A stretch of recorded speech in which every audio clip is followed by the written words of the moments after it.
Let's move on to a trios match for the Unified Trios Championships that I did not know were unified until they said it's for the Unified Trios Championships, but it's Bullet Club Gold, Jay White and the Guns versus the returning Death Triangle. The build for this has been interesting, but let me just say this before I kick it over to you, Bob. Every time that Bullet Club Gold music hits, I am into it. I think Jay White is awesome. And I think their presentation is awesome. They haven't done shit in this company, and I still care about them, all of them. And even the Guns, who were kind of patsies for the length of their run in AEW. Like, I care about those three guys. And as for the other side, Pac is generational talent in the wrestling ring, and then Penta and Phoenix are two of my favorite performers in all of wrestling, especially Ray Phoenix. That guy can do anything when he's not concussing John Moxley. I think he is phenomenal. So the build for this has been terrible.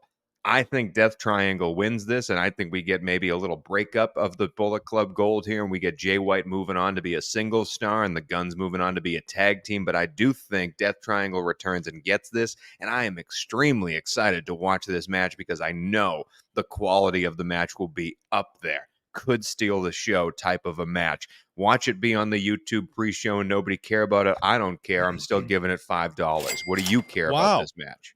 Whoa. Yeah. Well, I'll give it $2. I'll give it a $2 bill. It's just for everything you just said.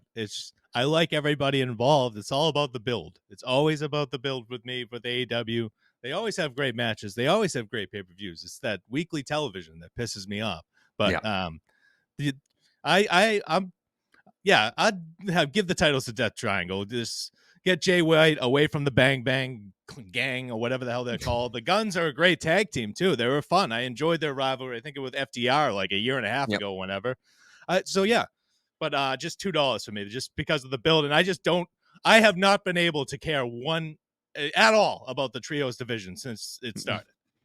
So that's just me. I don't know about you, but I have not cared one at all. Just 1 second of my life have I thought about the trios championships. So. But you'll pay $2 for it, baby. Let's move on now. We get 50 real dollars. Let's move on to some of the matches that I think are going to buoy this price line here. And it starts off with arguably the best wrestler in the world, Will Ospreay, facing off for the AEW International Championship against the champion, Roderick Strong. Again, an interesting build to this one. Roderick Strong kind of playing that in-your-face villain when, to me, he's more of a smarmy type character. And Will Ospreay, again, best wrestler in the world, in my opinion, and this guy can do absolutely anything. This is a $5 match for me. Will Ospreay's on the card. It's $5, period. Like, I'm paying $5 for that match. It can only go up from there. Not too excited in this build. I do not know who wins. My gut says Ospreay. But my head says you got to keep that Adam Cole group standing on some type of power, and that's the only title that they have right now. Wardlow came out, knocked Ospreay over the head at the end of their segment on Dynamite here, so obviously the numbers game is going to come after Ospreay in this match, and can he overcome that? But again, why would you ever give a loss to Will Ospreay at this point? You're building him to the biggest show of all time for AEW when they go to London once again. So I'm picking Ospreay, paying $5 for the match. What do you think about this?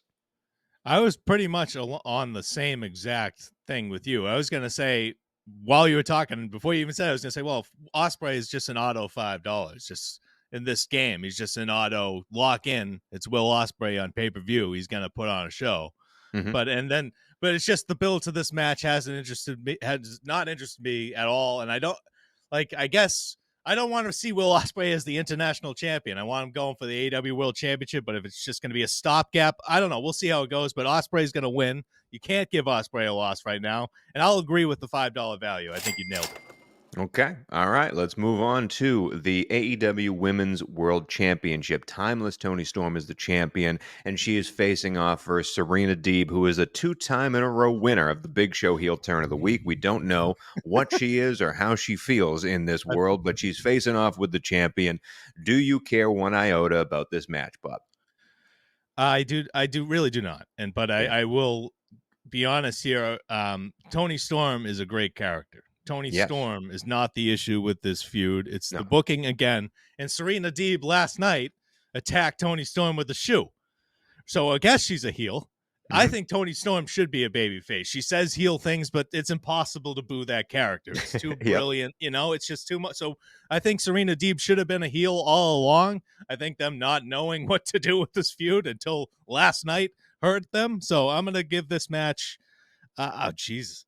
I'm going to go $2 again just because of Toni Storm. But I just, Serena Deeb's Deeb is a good wrestler. This will be a fine match, but just the build. $2. Yeah. I hear you. They had a tag team match, Toni Storm and Mariah May, versus two competitors that, to me, were more like ready to be a championship contender to Toni Storm than Serena Deeb is.